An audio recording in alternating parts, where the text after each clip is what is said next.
This chapter got some interesting shit in this. Spoilers ahead if you not caught up to the recent chapter of One Piece, because just click away.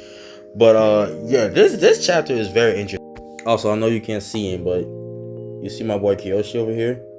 Like, I don't know if he was ever, I think this is his first time into like the weekly Shonen Jump cover page. So yeah, like put some respect on. So this chapter started off with Luffy and Saul officially greeting each other, and Luffy thanking Saul for treating Robin right for the past years that he was there. He even goes to say that they're in his debt, but Saul didn't really care about that because he's just more concerned or appreciative that Robin grew up to actually have like true friends. She even gets to acknowledge that for even somebody like her who's been with all the rumors and shit like that, they are still able to find good in her and to actually have her a part of the team, not only as a crewmate but as an actual friend. And everybody just start crying. So while Luffy and Saul are having a chat, Lilith, or in this case Vegapunk, intervene to try to greet Saul. Saul was confused as fuck because he hasn't seen Lilith. She knows only Vegapunk based off of Vegapunk's body, but Lilith gets to highlight that. Then Vegapunk told Jinbei to go get the box, or this little metal box, and basically what's inside the box is a perfect replica code of the actual body of Vegapunk, where it's like unusual to like, it's very different to like the other satellites that he had, like Pythagoras, Shaka, and so on and so forth. Apparently this is the body that he used 20 years ago to visit Elbaf, because he couldn't really just do it by himself. He couldn't leave the lab because of the government. So I get, that's very smart. Vegapunk intended to create a lab on Elbaf so he can further finish his work, because he doesn't have the necessary equipment to actually do so. Upon hearing this, Bonnie gets excited because she asks if this type of experiment can fix my dad or fix Kuma. As for Lilith or Vegapunk, he obviously says that was the plan. So why Vegapunk is trying to explain to Saul why he's a woman because of the whole situation with Egghead.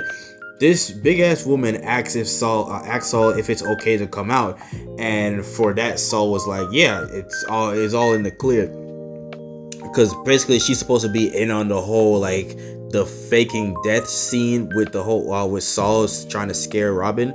Yeah, that was her whole part. She was a part of it too, but like she would never got the signal apparently. This is Angie, all right, and she is a librarian, and she wants to give the Straw Hats a tour of this place called Warless. I think I'm saying it right. Warless Folk School, which is basically the #1 school in Elbaf. As we see Luffy and Usopp speed dashing. While they're speed dashing, Saul wants to take Robin to the library that they have, and everybody else in the Straw Hat just gets to do their own thing.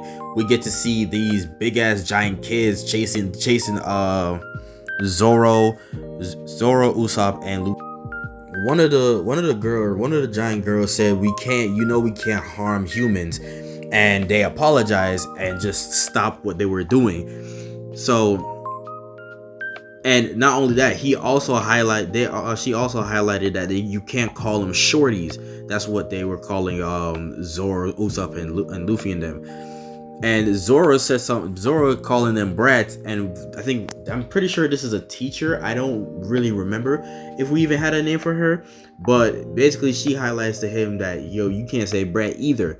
So overall, basically this whole insinuates that the newest generation, the current generation of warriors are children, giant children, are not necessarily warriors. They're not built in warrior terms.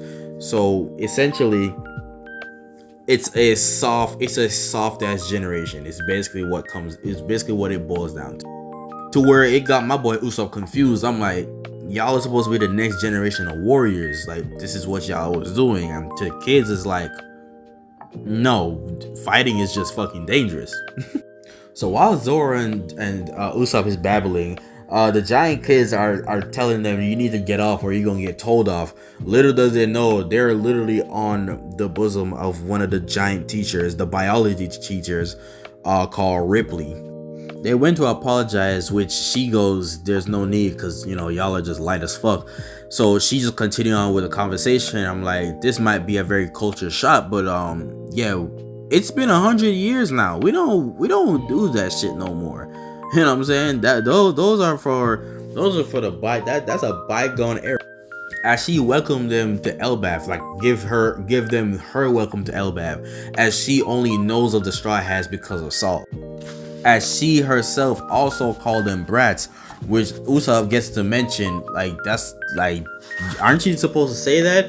Then she just hit them. Then she just hit him with the black mom logic. Do as I say, not as I told. Hey, fuck it.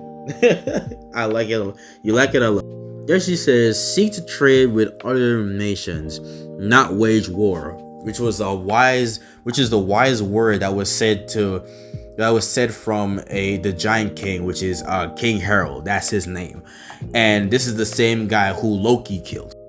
And long story short, she closed a history lesson because she basically caught him up to speed of what happened with King Harold and Loki and them, and she asked the children to fucking give these guys a world tour of the school or some shit. Not the world tour, but the tour of the school.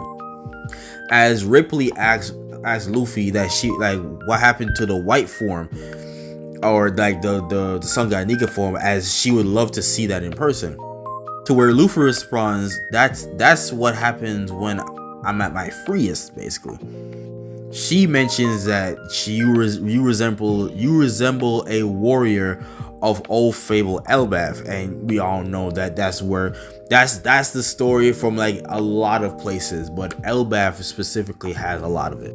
So the story now pans through Saul and Rob, and we finally get to see the library, which is called the Mysterious Owl Library, where in this space it has its own like fucking gimmick, where every book that she has when entering inside the library gigantifies, which is fucking crazy in itself. I forgot the bird, but I'm wondering if that's the owl from like Norse mythology. I gotta look that shit up now. Now we enter the realm of the dead, where we go and see Loki, and Loki is talking to somebody specific.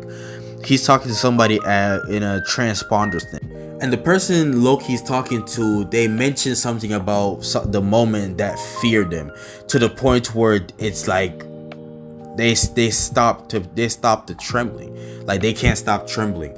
And even Loki himself was like, yeah, same here, like this shit is fucking frustrating. Loki also gets to mention that they've been friends for the longest time, but despite the fact that they've been friends, for one reason or another, they've never actually met face to face. He then goes on to say that if I was in your stead, I would have turned the place into a ruin and slaughtered all of them. But the person that's talking on the transponder still don't want to hear that. So I'm assuming this is the type of guy that doesn't want to do any violence. But Loki ain't trying to hear that shit. I'm like, listen, you gotta show these people no mercy, all right? Any means necessary to get some payback. But even he said, listen, you might say some harsh words, but deep down there's some kindness in you. And all that shit got Loki feeling fucking sick. Like, bro, that shit give me the creeps. Don't do that. Don't do that again, or you'll regret it. Now, this whole section is fucking crazy. So in the western village, right, they're just talking about delaying shit, right? Right below that, a black streak of hockey, or a black lightning, we don't even know if this is hockey related, come crashing down into the castle. And we see these two fucking figures that obviously got teleported to that same shit that the Goro says got teleported.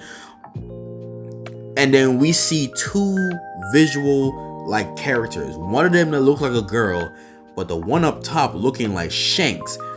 Now this is where shit gets really interesting, and I cannot wait for the next chapter. Let me know what y'all think. Comment down below if y'all like it, and stay tuned.